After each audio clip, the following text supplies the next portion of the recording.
আসসালামু আলাইকুম। বর্তমান তেলের যে পরিস্থিতি, প্রতিনিয়তই বিভিন্ন জায়গা হচ্ছে গ্যাঞ্জাম, মারামারি। আসলে এই তেলের বিষয়টা, এটা নিয়ে সরকার কেন খোলাসা করছে না? বর্তমান গ্রামের যে অবস্থা, এই অবস্থাতে আপনারা দেখতেই পাচ্ছেন পাম্পের কি অবস্থা। এটা কম বেশি সকলে জানেন, পাম্পের অবস্থা খুবই ভয়াবহ। প্রতিদিন কোনো না কোনো জায়গা ঘটছে মারামারির মতো ঘটনা।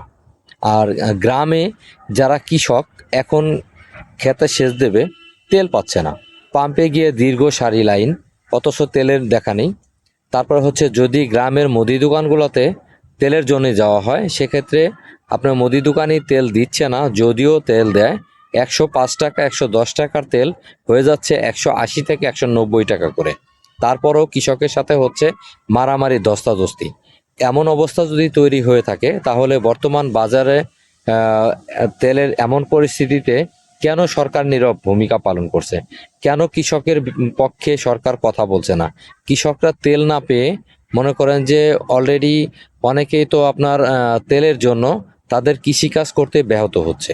তো সরকারের এখন উচিত, যেহেতু নতুন সরকার ক্ষমতায় আসছে, তাদের উচিত তেলটা নিয়ে খুব একটা ভাবার।